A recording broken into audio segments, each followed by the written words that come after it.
Hello, I'm Yalda, and you're listening to The World with me, Yalda Hakim, and I'm currently in London. And with me, Richard Engel, and it's great to have another exciting guest. I am on the road right now. I'm in Italy at the moment. I just came back from Ukraine, and I'm traveling again very soon.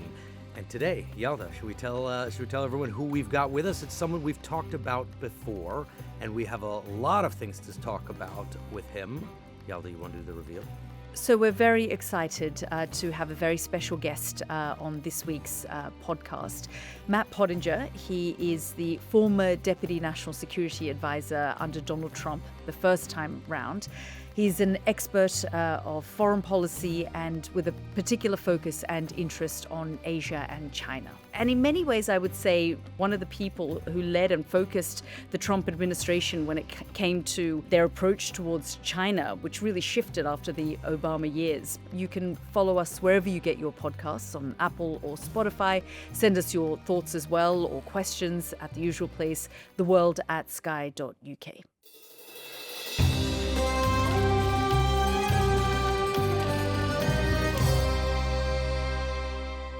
We really want to start by talking about this very moment, because there's a lot of big news that's come out. Of course, we saw the big blow up at the Oval Office on Friday. We recorded a couple of emergency podcasts. I met with Zelensky in London over the weekend. And just in the last 24 hours, we've heard that the Trump administration will be temporarily halting aid to Ukraine. Given you've been in the room so much with him and you know him, you've worked with him, just your reaction to everything you've been seeing and hearing. Yeah. So Yalda, Richard, it's great to be with you both, and looking forward to the conversation. Look, I'm going to start with a provocative idea, which is that, and I sure hope I'm right about this. I think that we're going to end up with a deal between Zelensky and Trump on this minerals thing, and we can talk about what that looks like. I think that this is an easier deal for Ukraine to do than one would think after the blow up in the White House on Friday, and that as a result of that deal, President Trump, European leaders are going to end up more unified in their approach to Ukraine than anyone would have thought after the fireworks on Friday.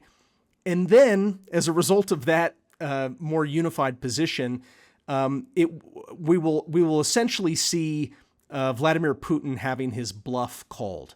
Right now, the President Trump is harboring some what I think are wrong assumptions about Vladimir Putin. False assumption number one is that Vladimir Putin wants peace more than he wants total victory. I think Vladimir Putin wants total victory, not peace, that he is the obstacle to peace. He's the one who started this war. The second false assumption is that China and Russia, that a wedge can be driven between those two countries, that Vladimir Putin could be peeled away from his embrace with Xi Jinping. I think that's also a false assumption. The important thing, though, is to let Xi Jinping and Vladimir Putin reveal their true faces to Donald Trump. Zelensky, of course, knows that these things are true. Much of the world does. President Trump is testing the proposition that a ceasefire can be achieved, that is sustainable. Let's let him test that proposition rather than lecturing him and telling him how it's going to turn out. Let him see for himself. And in doing that, I think that we'll end up in a more realistic position, and one that allows Ukraine to continue receiving military support that will allow them to have enough leverage, God willing, to actually persuade Vladimir Putin that he's not going to achieve total victory. So, Matt, help me understand this more. Convince me. I'm not totally convinced you're right Sure. here. You said, okay, I'm going to throw something out. It's going to sound controversial. I'll take it. So you worked with President Trump during his first administration. You don't work for him now. And what gives you any confidence that what he's doing now is some sort of negotiating strategy. Is that what you're saying? Is that what you're saying? Yeah. That what he's doing now is all basically theater, and that he's going to get there and Ukraine is going to be stronger, the U.S.-American alliance is going to be stronger, and Putin's going to be weaker, right? That's what you just said, right? So what possibly gives you any reason to hope that is the case when every time Trump opens his mouth, it is to insult Zelensky, say he's basically a loser, say that the Europeans are more or less worthless, and all the people around him are now feeding into that echo chamber? Why are you so optimistic? So I think that President Trump has 5 things that matter to him and that are fairly consistent. And for simplicity's sake, they all begin with the letter R. He likes words that start with the letter R. So let's take a fast tour of President Trump's worldview, at least the 5 R's. The 5 R's. As this is at least how I and they're not reading, writing, arithmetic. No, it is reciprocity. This idea that if a country, in terms of both its national security interest and also its trade approach to trade with the United States, if that country treats the United States the way that the United States treats that country, things are going to work out okay. And so President Trump carries around this sense of aggrievement that he feels that the United States has unfairly opened its markets or has heavily subsidized other countries' security without those countries carrying enough of the burden. So reciprocity is number one. The second one is reindustrialization. And you hear him using this word and people around him using this word a lot. We used it in the first term, but you hear it even more now. It's this idea that the United States hemorrhaged too much of its industrial base to other countries, particularly America's number one adversary, the People's Republic of China, under the Chinese Communist Party, and that he wants to draw foreign direct investment back directly. It's not good enough just to go to friendly nations, so-called friendshoring. He wants onshoring of this industrial investment. Number 3 is reimbursement. Okay. Now, I'll tell you how I learned this word. When we were preparing to go to the National Assembly in Seoul, Korea in November of 2017, President Trump, we'd written a very nice speech for him. And President Trump was getting ready to go to this speech. And he wrote in a line in the middle of it saying that South Korea needs to reimburse the United States for everything that U.S. has spent going back to 1950 to defend Korea. We persuaded him not to use that line in that speech at that particular moment because it would have been the only thing that would have been reported about the speech, and it would not have been taken well by the host. It would have been rude. But it's still his belief that every country that the United States defends or has provided for defense for that the United States needs to be reimbursed in some way. And by the way, it doesn't always have to be cash payments. It can sometimes be the 4th R word, which is real estate. And so now what you have is with this deal, and by the way, the 5th one is respect. Just he wants to be treated respectfully, and he's actually quite gracious as a host when he feels that he's being treated with respect. He'll treat his counterpart with respect. I've been in the room in scores of meetings with foreign leaders, and that's usually how it's worked out. So take a step back. Those 5 R's. Why is this minerals deal so important to President Trump? Well, he thinks that it is a form of reimbursement for the $100+ billion that the United States has spent helping Ukraine with its defense. It's not $300 billion. The number keeps going up when President Trump talks, but it is a little bit north of $100 billion. He wants to be treated respectfully.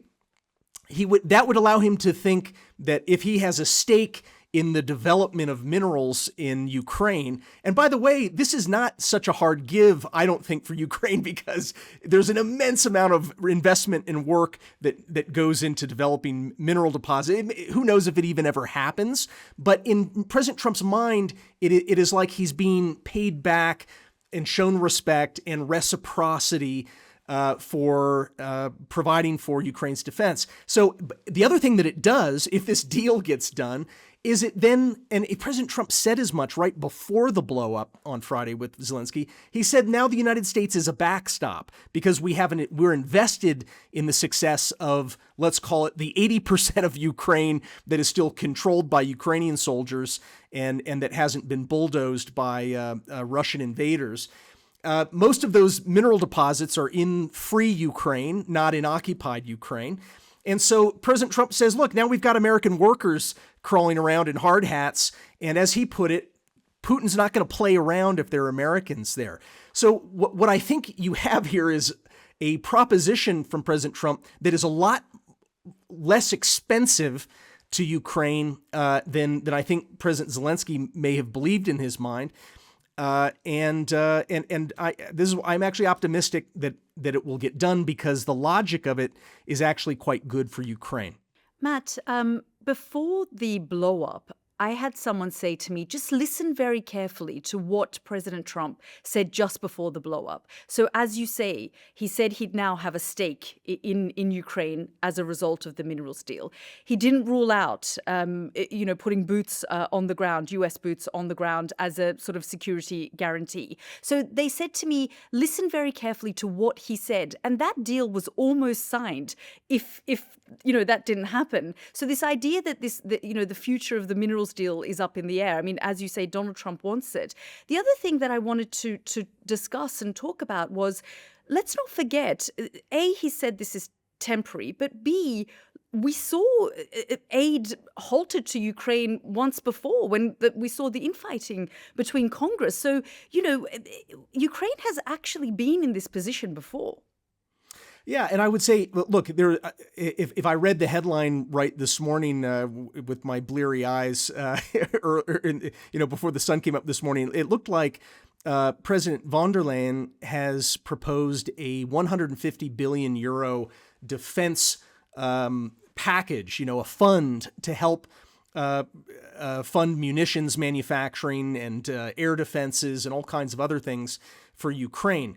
I don't think that fund would have come together but for the precarious American support for Ukraine. So I'm giving you an optimistic view. I'm not giving you an inside view. I'm just giving you, based on what I know of President Trump, based on what I know of the logic of strategy and the hand that Ukraine holds. I actually think we're going to end up in a more unified place transatlantically, between the United States and Europe and Ukraine fairly soon. And then that will be the moment when, in essence, a best offer has been made to President Putin. And a lot of people have sort of pulled their hair out at the concessions that the Trump administration has made preemptively, right? Saying, look, more or less, we're going to draw the line like in the Korean War in 1953. We're going to draw the line where the battlefront currently is. We're also, as the Trump administration said, not going to bring Ukraine into NATO. So those are two massive concessions made to Putin, and that was painful for a lot of people to hear. On the other hand, if this minerals deal comes through and President Trump and the European leadership start to amass tens of thousands of European troops, maybe some form of American support, which would be well warranted to back them up. Suddenly, you have a security guarantee that starts to look more serious. You have major concessions made to Putin, and then you've basically put an offer on the table for the world to see. All the negotiation between the Western powers was out there in the open. It was on TV in the Oval Office, So it's not like there's anything murky here. It's all out in the light of day. All the warts and all of negotiation between allies, and then Vladimir Putin has to respond to what will look like a rather generous deal. Now, if I'm right and Vladimir Putin doesn't want that deal because he likes war more than he likes peace, if war is going to get him conquest, we're gonna find out about that. But it's better for Putin to reveal his hand to Trump than for Vladimir Zelensky to say, hey, hey guys, you don't get it. You don't understand this guy. I'm going to lecture you in front of the cameras in the Oval Office. That approach violated the respect rule of President Trump's 5 Rs. But a question about these 5 Rs, and I understand those 5 Rs. I think they kind of apply in human nature. Everybody wants to be respected. Everyone wants to have sort of a degree of reciprocity. But Zelensky was there to sign the deal. He was there to sign that agreement. That's why he went to Washington. Sure. So then what was the problem? It seems like it wasn't the 5 Rs, it was the 3 Os. Obey my orders obsequiously, or else, to add in a fourth. With E, but it's close. So my question is, based on that those sort of 5 Rs and a logic, do you think that's what you gleaned from working there in the first administration? Do those still apply, or is now the 5 R has been replaced by several O's? Obey orders now. I am convinced and keep groveling. If you watch the full almost 50 minute press conference in the Oval Office before President Zelensky and President Trump were supposed to sit down to lunch and to sign this deal, if you watch the full 50 minutes, you will have a higher chance of being persuaded, as I have been, that was not intended. It was not a trap that was set for President Zelensky. I mean, it wasn't until the last moment when the vice president spoke up to address a reporter directly, not to address President Zelensky. And even after Zelensky and Vice President Vance started going at it, President Trump was sort of sitting that one out until he heard something from Zelensky that really triggered him, that really annoyed him, where Zelensky was basically poking President Trump in the eye with respect to President Trump's view that the United States is safely defended by 2 oceans. Now, President Zelensky was right on the facts. He was right that this axis that includes China and Russia and Iran and North Korea, Venezuela, that these guys are not going to stop at conquest of Ukraine. They're just getting warmed up if we don't stop them. Zelensky's right about that. Zelensky is also right that diplomacy has not worked in the past, even when there have been offers of a ceasefire to Vladimir Putin. He was right about that. His problem was one of style, where he ended up lecturing the president in the Oval Office before cameras. This is very unusual in any diplomatic context, and it rubbed President Trump the wrong way. I think it also did a real disservice to Zelensky in the following sense. President Zelensky persuaded President Trump that Zelensky is the obstacle to peace. Now, I don't think that's really the case. It's obvious that Vladimir Putin, backed by Xi Jinping, I mean, there are North Korean soldiers on the battlefield. There's some rumors right now that there might be Chinese soldiers now involved in the conflict on the Russian side as well. Certainly all of the material that's flowing into this war on the Russian side is coming from China and Russia, or rather from Iran and China and North Korea. So Zelensky's right on the points. It's just that he bashed himself in the nose by offending the President of the United States. By the way, the American people are not siding with Zelensky in terms of the optics that came out of the Oval Office. More people were troubled by President Zelensky's approach than by President Trump's. That's important for people to understand.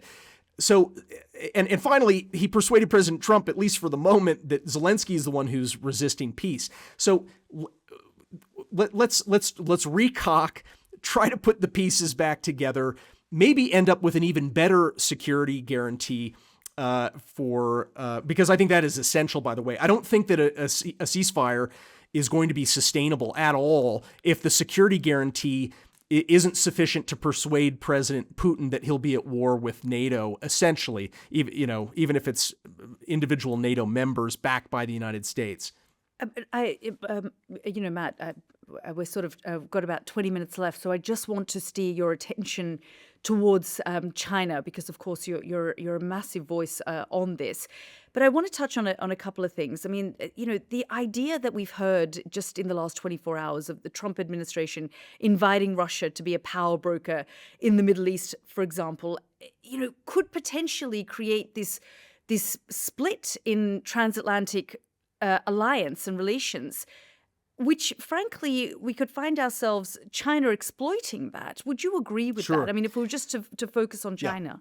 Well, look, the reality is I'm still hopeful that strategic necessity will assert itself in ways that trump all of these, no pun intended, all of this turbulence in the transatlantic relationship. And the fact is, the United States has no alternative to Europe as a close ally, and Europe has no real alternative to the United States. Not if Europe wants to remain a free entity, a liberal, rules-based, rule of law, free speech, all the good stuff that comes with being a liberal democracy. Europe cannot have those things without the support of the United States. And eventually, the United States will find that it is in deep trouble if it allows Europe to be steamrolled by aggressive dictatorships. And I agree with you. If that transatlantic relationship ruptures, I don't believe we're at a rupture right now. I think we are at a reckoning, not a rupture. More R words for you, right? And if it holds, and we end up actually in a better place through this stress test where Europe really does step up and begin, that's a great start. If Ursula von der Leyen is able to get $150 billion moving to reindustrialize, German and other factories to produce the munitions necessary to keep Russia either at bay or to make Russia, to set the mood music for Vladimir Putin to say, I don't think total victory is in the cards for me anymore. I'm going to have to make a peace. I think that we will end up in a better place, that we're having a reckoning. We're not yet at a rupture. If, God willing, this reckoning actually makes us stronger. A lot of our words there. Reckoning, rupture, rapture, we haven't mentioned yet, but we'll keep going. So if we'll stay on China, that's really your sweet spot. That's really your field of expertise. If we look at China through the framework of what's happening right now, I'm not sure like you are that meeting erupted just in the people got their personalities rubbed out of whack. I mean, Yalda, you were talking with Zelensky, and your opening remark was, "You've had a bad couple of weeks." Because first President Trump said, "Oh, by the way, Ukraine caused the war. Personally, Zelensky caused the war. He's a dictator. He's got 4%." There was already animosity that kind of was laid bare out in the White House. The reason I'm saying this about China is that sending a message to China that China can then just go and take Taiwan. That if you're a big power and you have a sphere of influence, and Taiwan is right off the Chinese coast, the same way Crimea and Donbass and eastern Ukraine are right off the Russian border, is Trump a believer in spheres of influence? We have our, right. I'm American here, but the U.S. has our sphere of influence with the Gulf of America, also known as the Gulf of Mexico. Russia's going to take its piece. Logically speaking, Greater China would include Taiwan. Or am I wrong on this? The way I would put it is that President Trump is open-minded to the idea. By the way, and I think this isn't a good idea, but he's open-minded to the idea that the world could reorder along the lines of spheres of influence. Europe. Well, it's really about a balance between Europeans and Russia, and they're kind of on their own to figure that out. When it comes to China, well, China is a major power, world's second largest economy, even though it's in serious recession, greater recession than the IMF is reporting. Yet they'll eventually catch up. But nonetheless, it's a major economy, and maybe they just need to throw their weight around in Asia, and the United States will reassert its primacy in the Americas, and you'll have these three major poles in the world. I think President Trump is not committed to that outcome. He's open-minded to it. I think he's less troubled by that possible outcome. But the way to avoid that outcome is to satisfy the 5 R's, right? It is, again, help the U.S. reindustrialize, deal with the U.S. with greater reciprocity. That means carrying more burden sharing for defense. This idea of reimbursement, paying the U.S. more for the defense, which can often be ameliorated by simply spending more as a percentage of GDP. When I would brief President Trump before he would meet one of our allies, he always had 2 questions, always. One was, what is our trade deficit with said ally? And number 2 is, what percentage of GDP are they spending on their defense? Those are both reasonable questions to ask. I think he over-indexes the trade aspect of it, but that's, a lot of Americans would disagree. He was just elected handily and for the second time. So when it comes to burden sharing, what about simply going to President Trump and saying, okay, we're going to do that? Now look at the approach that Taiwan has just taken. I just met with Taiwan's president. I've just come back last week from spending a week in Taiwan, meeting with their national security cabinet and others. The president of Taiwan has just announced that he is going to meet or exceed U.S. defense spending as a percentage of GDP. That is to say, he's going to go above 3% of GDP from his current 2.5%. He's in a fight with his parliament. The president of Taiwan doesn't control the parliament.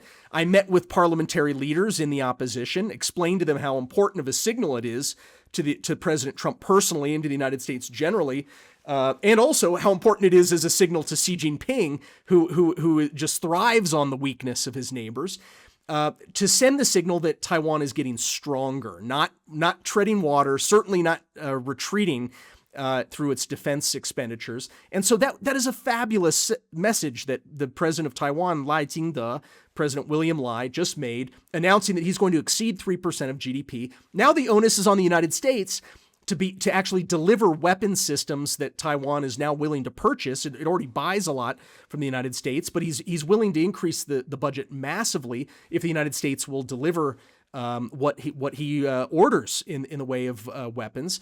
So that's the right message. That is a message of, look, we're shouldering our part of the burden. We're serious about our own defense. We're not expecting you to take care of us. And then what happened yesterday? Taiwan Semiconductor Manufacturing Corp, the world's leading maker of chips, just announced a $100 billion new investment in the United States to build 3 more fabs to make cutting-edge semiconductors, as well as the packaging that goes around these semiconductors. So now he's saying, look, I'm helping you with reindustrialization. I'm not criticizing you. I'm showing you basic respect as a leader. I am also treating you with reciprocity. You're helping have our back, but we're also spending more on our own defense. And heaven helps those who help themselves. That's a phrase that Admiral Lee Si-min, who's a terrific thinker on Taiwan's defense, a retired admiral, often uses. Taiwan, heaven will help Taiwan if Taiwan helps itself.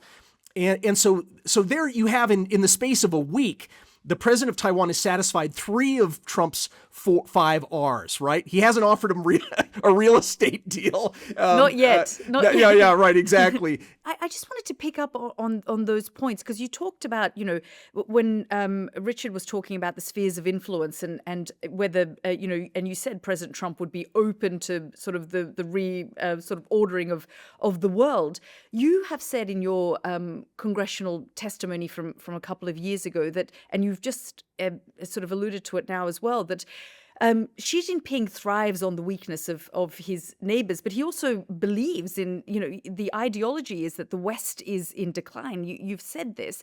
We've got a question here from a listener on Instagram, RPG Skynet, to you. And this listener says, on a scale of 1 to 10, how likely does Matt think it is that China invades Taiwan? Yeah. So I actually think this is we are in the most dangerous period in decades with respect to the Taiwan Strait, and that is because Xi Jinping right now does not believe that the West will hold itself together, that the United States will remain strong. He thinks that the West is in decline. In fact, he published another speech. The speech was delivered in 2023, but it was kept secret for a year and a half.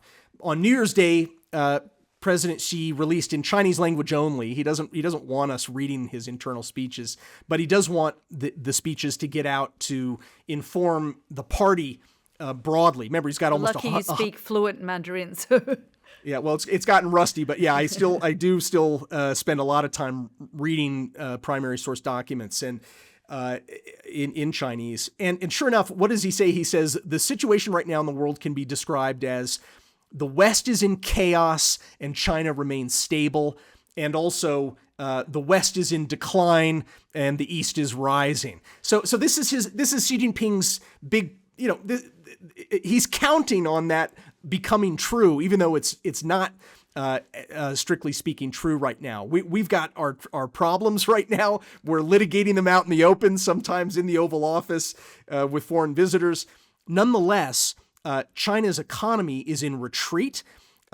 Their biggest export now is entrepreneurs. People are leaving China. Anyone who can afford to get out is even leaving a lot of money behind in order to get out, to make sure that their children are not raised in a totalitarian society that has no rule of law. But it is still a very, very dangerous moment, because Xi Jinping is part of the reason that China's economy is failing is precisely because he's turning it into a wartime economy. He's preparing his economy for war so that it can withstand the shocks of war. That means he's willing to undergo massive inefficiencies in the economy. He's willing to stockpile food that otherwise would flow easily and more cheaply in from foreign vessels. He's stockpiling copper and all kinds of inputs into the economy. He is making sure that the private sector is wholly aligned with his broad goals, which are about increasing the Chinese Communist Party's control over the economy and creating a bigger, badder defense industrial base. He's preparing for war. So I actually think, I don't know where I'd put it on a 1 through 10. I would tell you that right now there is already a pressure campaign underway where Beijing has been cutting the undersea internet cables leading to Taiwan. That's happening as we speak. Over the last 9 weeks, 5 undersea cables have been cut by Chinese military-controlled vessels. They're all disguised as, these are civilian vessels with civilian crews that the Chinese government has instructed and trained to conduct this campaign. And the Taiwan's Coast Guard just detained, for the first time ever, one of the crews as it was in the act of dropping its anchor, dragging it along the bottom, and cutting an internet undersea cable. There aren't that many of these undersea cables, by the way. This is one of those things where it hasn't yet disrupted internet access, but once you cut a certain percentage of these things, things start to go dark. This looks to me like the beginning of a quarantine, that they're already beginning to start with an information quarantine. If you read Chinese People's Liberation Army doctrine after Vladimir Putin's catastrophic invasion of Ukraine, full-scale invasion 3 years ago, they have said one of the key lessons to learn from the mistakes of Vladimir Putin was he didn't cut off Ukraine's access to information and ability to broadcast information to the outside world. So we are now in maybe the first phase of a quarantine.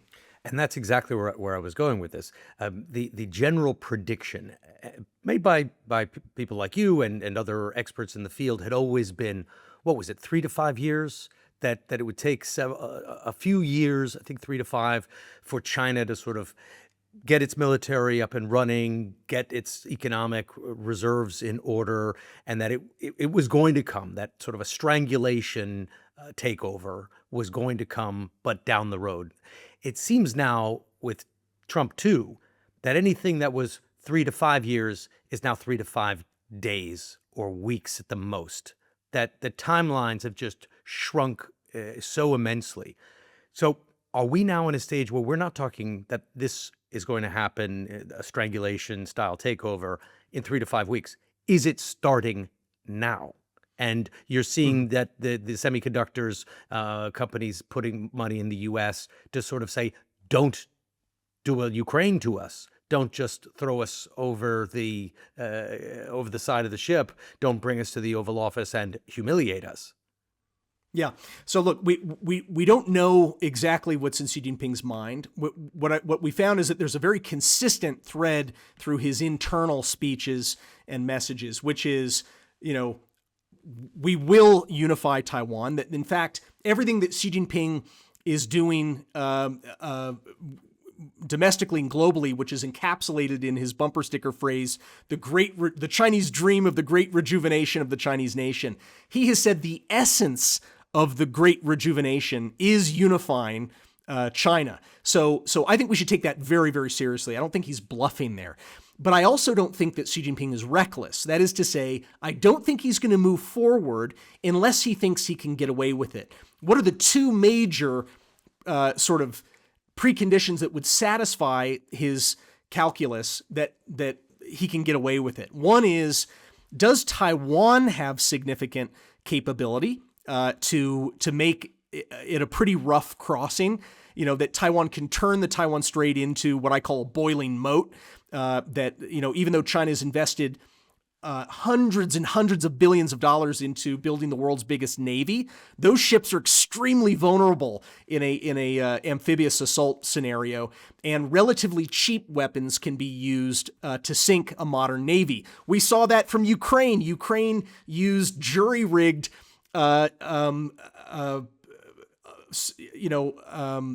remote-controlled jet skis with explosives to sink, a significant percentage of the Black Sea fleet of Russia. So you can actually take out really expensive weapon systems in this scenario using relatively cheap asymmetric type weapon systems. So if Taiwan is rapidly building out its unmanned aerial vehicles, its surface unmanned vehicles, coastal defense missiles that you can drive around in a truck or move them around in Taiwan and then sink expensive warships using those, I actually think that is going to make Xi Jinping think thrice, to use the Chinese phrase, 三思. So that's one. The other calculus is the United States. Is there a decent chance the United States will have Taiwan's back? This is why I think it's so important for the United States not to pull back and say, well, geez, this isn't our problem. That's not where most American people are, by the way. If Taiwan falls because it's coercively annexed through a blockade and invasion, Americans will be actually no longer a rich country overnight. You will see the U.S. stock market collapse. I'm not talking about a correction. I'm talking about 1929, okay? And that's because a massive amount of American wealth is concentrated in a relatively small number of companies. You've heard of them all. It's companies like NVIDIA and Apple and Amazon Web Services. All of these companies depend on Taiwan Semiconductor Manufacturing Corp for their livelihood. There is no alternative to TSMC. Samsung can't do it. Intel is a very troubled company right now that can't come close to doing what TSMC does. So that means that the U.S. technology economy begins to collapse, and that is the major part of the U.S. economy. So if America simply through neglect or through stupid signaling persuades Xi Jinping that now is the moment to go in, the United States will be a much poorer country, 1929 style Great Depression, and President Trump will have that legacy to carry to the end. Matt, I know you have to scoot off, but before you go, and we could talk to you forever, let's talk about just briefly about Iran, because Sure. For you personally, I know there's the policy, and we've just heard Donald Trump talking about bringing Putin into the fold. But you yourself personally have also been impacted by threats from Iran because of the killing of assassination of Qasem Soleimani. Can you just briefly just tell us a little bit about that? Yeah, sure. Well, so when President Trump made the decision to strike Qasem Soleimani in early 2020, one of the results of that is that people who worked at the White House at the time or who worked in senior national security roles were placed on Iran's assassination list. I wasn't actually even involved in the decision. There was a news report that falsely claimed I was, so I ended up on the list. I think, the Iranians aren't that great at intelligence operations. They basically read Yahoo News and they think that's sort of the world. Nonetheless, look, I will say this. When I learned that President Trump had made that decision and struck President Soleimani, I was extremely worried about what the consequences would be in terms of blowback in the region and so forth. I think that President Trump actually made the right decision. I think that it was a brave decision. It was not one that he was pushed into making. From what I've heard, it was really his own call. And his calculus was, we have an arch terrorist who is personally responsible for the deaths of hundreds and hundreds of Americans, especially American soldiers who were fighting sort of in the Shia-dominated areas of Iraq. By doing that, and by the way, he was also responding to intelligence that Qasem Soleimani was planning attacks on U.S. diplomatic posts around the world. So he was actively in the process of preparing to kill more Americans. I think this was a very brave decision on his part. When you go into national security jobs, you can't say, well, look, I get to make hard decisions about war and peace, sometimes in favor of war, in order to make the American people safer, and expect that there won't be any consequences for that. That said, I do think that the United States should protect its officials and its former officials. I think it can do so much more cheaply than was being done by requiring Secret Service protection or State Department Diplomatic Service Bureau protection. You can do it with private solutions that are much cheaper and are actually also quite effective.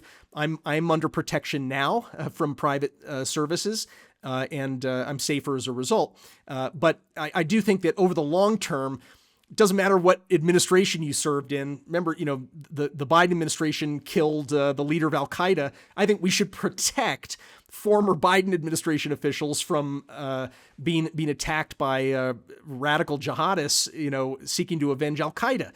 So we need some kind of a plan, some kind of a pool of public money, reasonable amount of money to go to private solutions to protect former officials. I think that would be a good model going forward.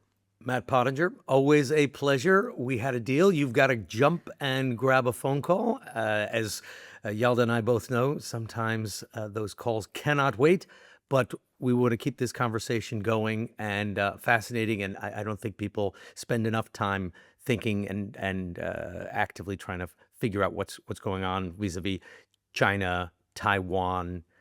Taiwan is involved in all of our lives, whether we know it or not. I was in Taiwan, and I didn't realize then to everything in your pocket, your laptop, your cell phone, none of it works without the semiconductors made in Taiwan. The sort of world revolves around that little island economically, certainly in the tech world. Something to watch. Great to talk to you. You too, Matt. Richard. Yalda, it's great to be with you both. And Thank you so look much. forward to the next one. Thank you so much, Matt. We'd love to have you back. Thank you very much. Never enough time. Thank you. Cheers. We'll be back after the break. Matt, thank you. See you then.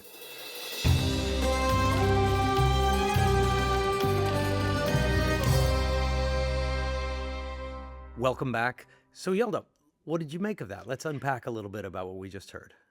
I find Matt Pottinger just, one of these great thinkers. And I think the Trump administration, the first time round, were lucky to have him. He hasn't gone into the administration this time round, but he really helped focus the first Trump administration's policies when it came to China. I think that he's a China hawk, and so he firmly believes, about the sort of, he understands the Xi Jinping ideology, and we just heard there, about the sort of how he trawls through Chinese documents and statements made by Xi Jinping, and the concerns he has, and he wants that concern to be front and center of any administration. And so I find his thinking, he's an original thinker as well. So I thought it was interesting that he took a more optimistic approach to how Trump is dealing with Zelensky right now. And he clearly thinks that Europe, the United States, Ukraine will be better off as a result of this. I don't think he gave us the more darker side of things, that, if this thing does collapse and if Europe doesn't sort of get, if we do see a split between the Transatlantic alliance, that things could get exploited by Russia and China. But I do think he's also a realist. So we got there just a snapshot of Matt Pottinger's thinking. So I wonder, is he trying to apply too much logic to Trump, who seems to make decisions also very personally? And, he talked about these 5 R's as if they were holy tablets. He always follows these guiding lights. And obviously he's oversimplifying in order to make a point, which is great and immensely useful. And I will remember it from this podcast. Say, hey, here's a good way of thinking about Donald Trump. Very happy to have it. But what about his ego? What about his personality?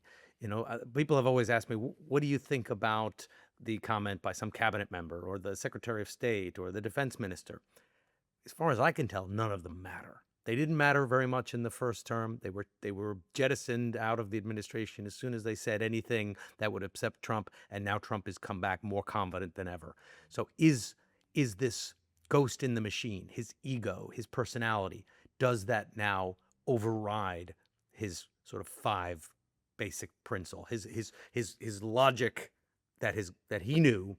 Has that been overtaken by this sort of, by his ego, by the id, the inner part of Trump that is uncontrollable and that seems to control him? Yeah, and I interviewed a couple of days ago Michael Wolff, who's essentially become the Trump biographer. And he basically told me, look, trying to understand Donald Trump's thinking is difficult because, he is focused on sound bites and headlines. And, I think Matt was trying to help us understand how Donald Trump essentially approaches things. But I think for me, the big takeaway from the conversation we just had was that ultimately, whatever happens with Ukraine in terms of geopolitics and the handling of Russia, that the formidable power here for the United States is China. And when he said that, we're in a very dangerous phase right now, and perhaps phase 1 of a potential, this idea that China is essentially, on the war, on a war footing. Starting its strangulation campaign, cutting them off from the internet. I think we can go back and forth on where Donald Trump is right now, but we are in this kind of dangerous moment that people like Matt Pottinger are seriously thinking about now. Yalda, we could keep going and going and going. And I know, so you have another sit down with Zelensky. That was great, by the way, seeing you up there. Such great timing. And I was like, wait a second. She's sitting right next to him. How fabulous. The man of the moment. He'd just been sort of bounced out of the Oval Office. He's heading to Europe. Did you hear what Trump said about the UK? You're in the UK. He said about the British troops that are potentially going there. He said, well, if some random country wants to send 20,000 troops, some random country. That's the UK right now, by the way. Yeah, I mean, and J.D. Vance sort of reiterated that. That was J.D. Vance. Excuse me. That was J.D. Vance. That was J.D. Vance. I hadn't heard Donald Trump say. No, J.D. Vance saying, well, if some random country wants to send 20,000 troops, we'll see. I mean, he also tried to tell Keir Starmer that, there was no free speech in the UK, and Keir Starmer had to correct him. So, but let's do our predictions really quickly before you jet off. All right, I'm going to stay on Ukraine. I think last time when I said it, because I was thinking when I was talking with Matt about that last week on the show before the emergency broadcast, I was like, Trump is going to give him nothing. He's not going to get security guarantees. He's going to get nothing. Instead, not only get nothing for now, Pottinger's right. He gets something down the road, and maybe. I think this gets worse. I think he starts treating Zelensky truly as an enemy. That he makes Zelensky. out to the American people and to the world that he's the problem, he's the enemy, he's the bad guy, he's the corrupt one. So I'd imagine they're going to start talking about corruption in Ukraine and start rolling out documents alleging that all the money that the U.S. has been spent, sort of a Doge tactic. So anytime you want to kind of justify what you're doing, you say that was waste and fraud and mismanagement. So I think that's what we're going to hear more and more from, that there's going to be this campaign that not only did the United States spend all this money in Ukraine, but all the money was stolen and sent to Swiss bank accounts, and that that Zelensky's a bad guy, a warmonger, and I think he's going to start treating him like a real enemy. Whether that's as in the Pottinger world, is that some strategy that lands us in a good place? I don't know. I think it's really dangerous. The people always, optimists have this philosophy that, sometimes you need to go through pain to get onto the other side, and you go through tremendous suffering, but it'll be worth it at the end of the day. Yeah. Sometimes the patient dies on the table too. Sometimes the pain will kill you. Yeah, I think we've gone into sort of week 5 of the Trump administration, and every week it's almost like he goes to Mar-a-Lago on a Friday evening, he comes back on a Monday and says, what are the headlines I want to make this week? And the first week it was Colombia, and then we saw the sort of tariffs on Mexico and Canada, and then of course Gaza, and then Ukraine. I think all of these moves, these fast moves that he's making, is going to impact the markets. And we're going to start to see the markets, it's crashing again at the moment. And I think the business world is really going to sit up and start questioning a lot of this. And so perhaps that's my prediction, that we should watch the markets going forward, see how they react and respond to, every time Trump sort of, whether it's trade wars and whether it's China reacting or, anything that we're seeing, any of the moves in Ukraine or elsewhere. I think we need to, as a podcast, keep an eye on the markets and speak to economists as well and see how it's actually going to impact global markets. Well, Richard, we will have to, keep this conversation going. Thank you so much to all of our listeners for listening. And of course, you know where to find us. Follow us wherever you get your podcast, Apple or Spotify, and send us your thoughts, anything that we've discussed on the Emergency podcast or today's episode. It's at the usual place, theworld@sky.uk. Thank you, everyone out there. It's been a real pleasure, and I hope you're enjoying the podcast. Until next time.